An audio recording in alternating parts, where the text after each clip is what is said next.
Hey everybody, it is Tracy here from Beyond Obedience, and it is time for fake Fireside Chats with Tracy. Rue is also here, she's just hiding.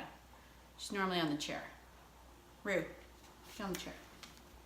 Rue, no, not that chair. No, not that. That seems a little, that seems a little, why don't you try this chair? Come on, try this. See, you're on my phone. Here, come try this. Outtakes and Fireside Chats. Here, come here. There you go. There you go. Oh, see, she's a cute little co-host. A little co-host, Rue. All right, here we are. Fake Fireside Chat. Apparently, I was trying to call Darlene. I didn't mean to. Sorry, Darlene. This question for today's episode of Fake Fireside Chats is actually from my friend Darlene, which is why I accidentally called her. Actually, I didn't call her. Rue tried to call her on Messenger. Sorry, Darlene. Darlene sent me in a question, which is a great question, and I said, I will do this on Fake Fireside Chats. Now I have to find it. Rue wrecked everything. Okay, let's find it. Here we go. So, from my friend Darlene, she said, professional advice from a friend, if I may. She has a 2-year-old shepherd, has never been to obedience, and has a good disposition. She has a couple of kids as well as a husband. The dog is constantly destroying something, although minor. Gets into the garbage any chance he gets, toilet paper, etc. Dog will do this whether left alone or with others around. She puts him in a crate with several clips, but gets out at times. She just cleans up after him, but I told her that one day that could get much worse and he can get a hold of somebody that matters, but could also get into something that could harm the dog too, right? So we have to think about that.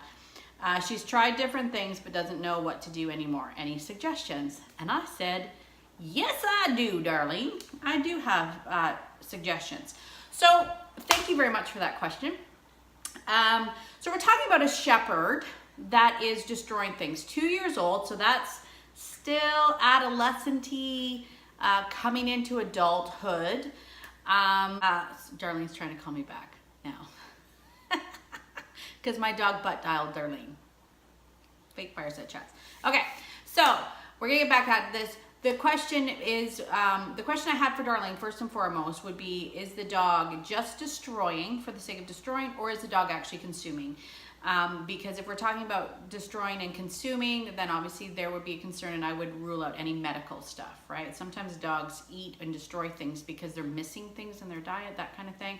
So we always want to rule out medical anything before we get into behavioral issues.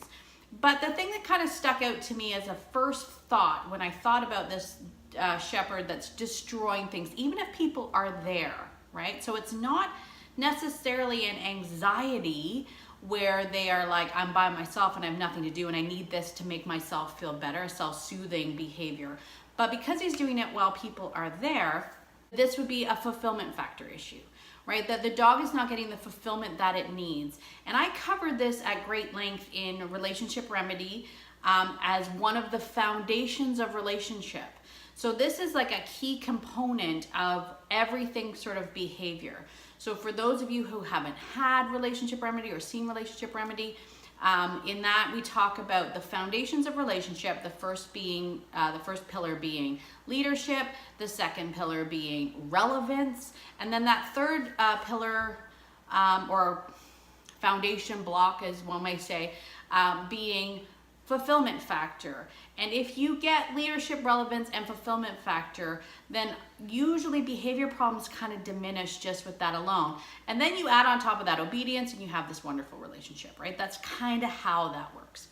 Okay, so in this particular case, I would say the foundation block that that may be lacking, leadership, relevance may also be lacking, I'm not sure. But in this particular case, the behavior that the dog is displaying would indicate that perhaps a fulfillment factor is being missed. So the big thing about fulfillment factor is that fulfillment is actually about fulfilling the dog's needs. And in a lot of cases with our dogs, working dogs and that sort of thing, we're not fulfilling their genetic needs.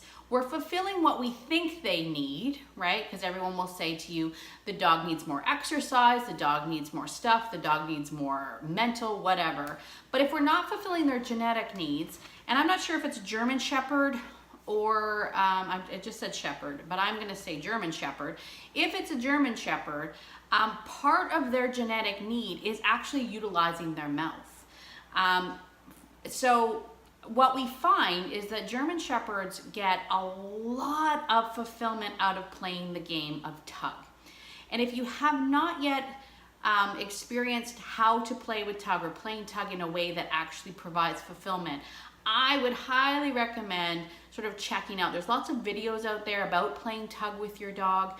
I know Learberg videos have some stuff about the benefits of playing tug. Lots of people actually. So Michael Ellis has some videos. J-Jack talks a lot about tug as fulfillment. There's lots of different videos out there, and I would highly suggest kind of researching playing tug as a form of fulfillment. What we're finding now is that tug is exactly what I mentioned before, and it's going to allow your dog to fulfill a genetic need.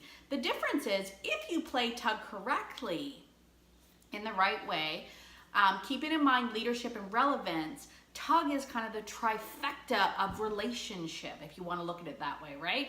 Because if you do it properly, which means you're thinking about your leadership scorecard, right? You're not just allowing your dog to bug you anytime they want to play tug. It's done on your terms, your rules, that kind of thing.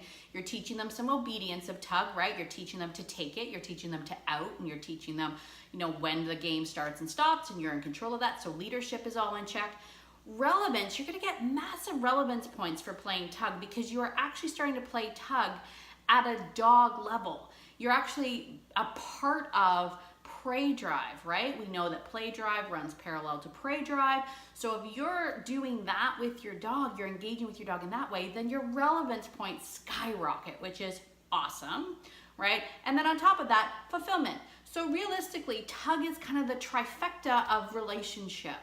So I really highly encourage you, Darlene's friend, who will remain nameless, to check that out as an option.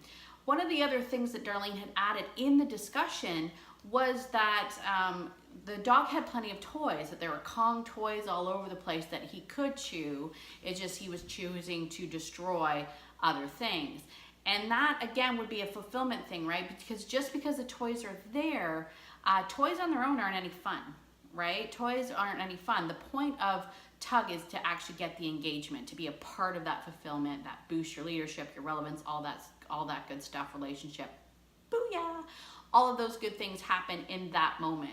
So it's hard to believe that tug might be the answer to your questions, but I would be surprised if it isn't. Let's just put it that way, okay? It certainly would help with your dog, for sure. So I would recommend checking out some videos about tug and getting some tug type things.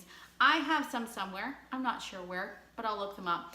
But the one thing that I will put on here is I'm gonna do another video about, and I did this in Relationship Remedy again, but I'm gonna talk about that prey drive and tug and how tug is sort of the heightened part of prey drive, right? So when we talk about prey drive and all of the things that happen to it, from eye stalk and chase right down to the kill, dissect, and consume, the dissect part here is like just after the heightened part of prey drive. So if your dog is dissecting things, that's definitely a prey-driven behavior.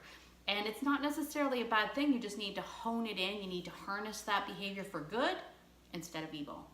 I hope that answers your question. Thank you, Darlene, for asking me.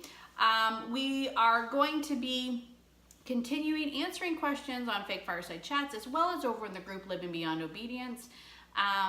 They won't be done live, unfortunately, because I don't have very much internet. But what I am going to do is I'm going to take in your questions. I will do these video responses, and I will upload them later when I steal internet from somebody else that has better internet than me.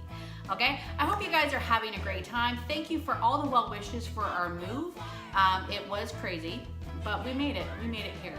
So thank you for everybody that wished me well and all of the wonderful words that people had sent to me. I appreciate and love you all. I hope you're all having a great day, and I will talk to you next week on Fake Fireside Chats.